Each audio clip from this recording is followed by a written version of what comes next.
Fala pessoal, tudo bem com vocês? No outro vídeo a gente comentou da Dominar 400 na cidade, eu fui filmando e conforme eu tinha comentado lá, agora para continuar o rolê que a gente fez até a cidade de Jundiaí, colocamos a câmera no piloto da Dominar 400 e eu na 200 na frente, na estrada, justamente para a gente ter um comportamento, uma ideia de como é a 200 em rodovia. E a gente poder fazer uma análise aqui de maneira de preferência o mais prático possível.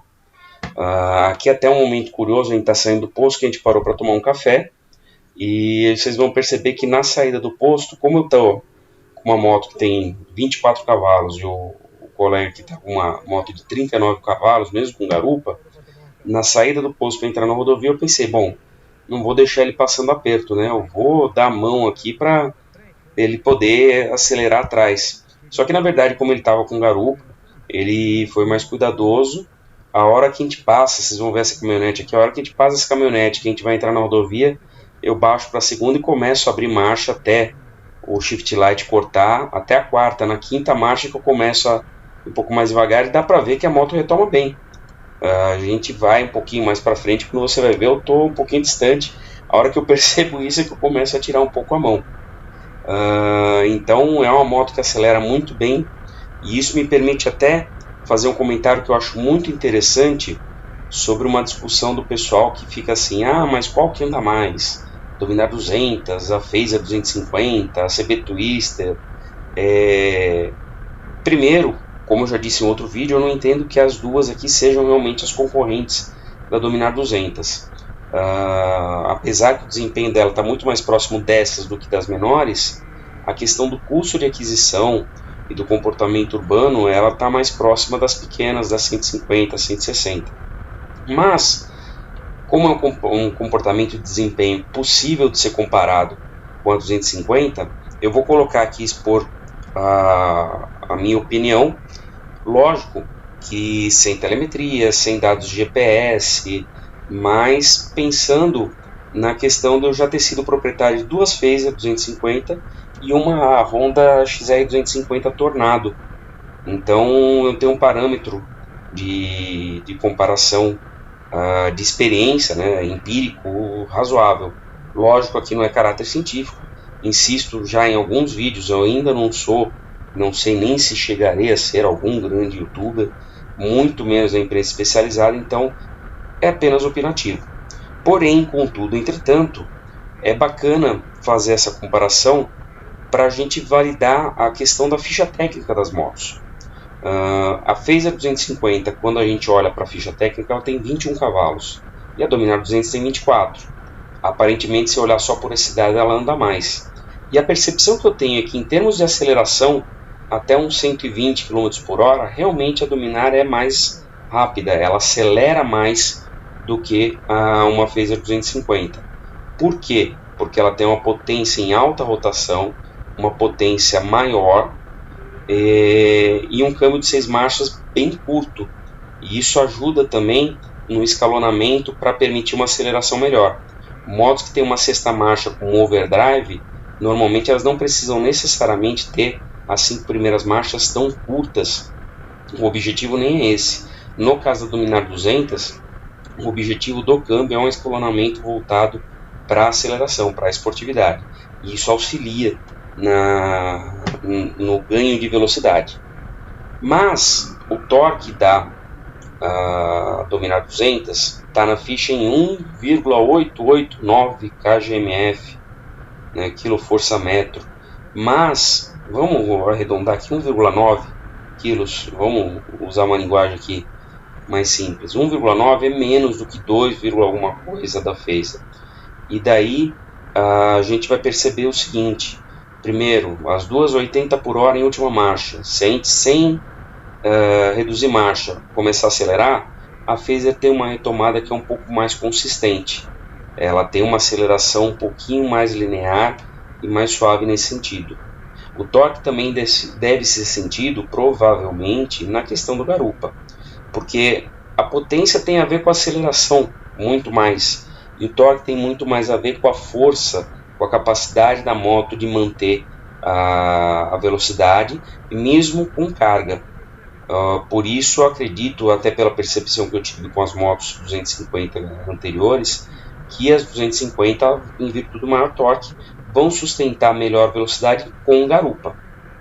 Vai prejudicar o uso dessa Dominar 200 na estrada? De forma alguma. Durante o vídeo aqui fica um pouquinho complicado porque o meu amigo colocou o celular de maneira que cubra a parte do painel, e a velocidade no celular fica bem difícil de ser vista, mas a gente manteve uma média de cruzeiro entre 110 e 115, em alguns momentos a gente manteve uns 120, teve pico de 130 por hora, a moto em momento algum ficou resmungando, inclusive em momentos de subida em que eu estava a 120 e que ele acelerou um pouquinho mais depois que ele me ultrapassa, eu consigo acelerar e conseguir aumentar a velocidade. O que com motos menores se torna mais difícil. Normalmente para as motos 150, 160, tentar manter a velocidade nas subidas das rodovias já é um pouquinho mais pesado. Com as 250 isso daí se mantém. Esse desempenho não afetou de forma alguma o consumo. Eu obtive umas médias em torno de 34 km por litro. Uma única vez, eu até fiz um shorts a respeito disso, que eu rodei mantendo 90, 100 por hora, sem ultrapassar os 100 km por hora em rodovia, mais o consumo urbano a gente chegou em 40 km por litro, mas a minha média está mantendo 34. O conforto dela é muito bom para a rodovia. Para a cidade, como ela tem esse caráter esportivo, não adianta. Ela é um pouquinho mais dura do que o normal. Não é nada que atrapalhe o uso de forma que você fale, nossa, eu não tenho como encarar uma buraqueira com essa moto. Mas ela tem uma pegada um pouquinho mais dura, até pela suspensão invertida, pela suspensão traseira com nitrox. Ela compensa isso em curvas, ela faz muita curva, então era uma característica que já era esperada. Com relação à vibração, ela vibra como basicamente vibra qualquer uma monocilíndrica da categoria. Óbvio, se você acelerar mais, a vibração fica menos confortável. Se você acelerar menos, o motor está com uma rotação menor, ela vai ser mais suave. A sensação que eu tive, né, de novo é sensorial, é que ela começa a incomodar em termos de vibração acima de 120 km por hora. Porque a 112 exatos no painel, estamos a 8.000 giros. Com 8.500 giros, nós estamos a 120 km por hora. Ou seja, 1.000 giros abaixo da potência máxima, que é em torno de 9.500, 9.700, se a gente pega aqui pelo manual, ou seja, 1.000, 1.200 giros abaixo. O corte dela é em 10.500, ou seja, a gente ainda tem uma margem ainda de 2.000 RPM de folga para realizar uma ultrapassagem de emergência caso seja necessário. Eu não comprei essa moto para ficar dando top speed na rodovia, né, até porque aqui cabe uma opinião minha. Se fosse para fazer isso, eu poderia pegar modelos usados não tão antigos que dariam uma velocidade final muito maior, e isso não haveria problema nenhum, né? Mas olha, se eu tenho 2.000 giros aí, quanto que ela vai dar de final? O máximo que eu consegui com ela foi 145 a 10.000 giros. Então a gente ainda tinha uns 500 giros, eu suponho uns 150 km por hora de final. Lógico, estamos falando de painel para moto com a relação original. E basicamente é essa análise dela em estrada. Para mim, está bem aprovada em rodovia. Curti muito o desempenho dela, segue sendo uma moto econômica, versátil, tem 3 anos de garantia, então me preocupo muito pouco. E vou tentar para os próximos vídeos, estou negociando aqui com a concessionária, nem que seja um comparativo estático, com o que eu entendo que é a principal concorrente dela em termos de desempenho, que é a Apache 200. Encerro esse vídeo aqui, na hora que meu parceiro me ultrapassa para seguir o caminho, e numa próxima a gente se fala mais. Espero ter ajudado mais um pouquinho. Um abraço a todos e até mais.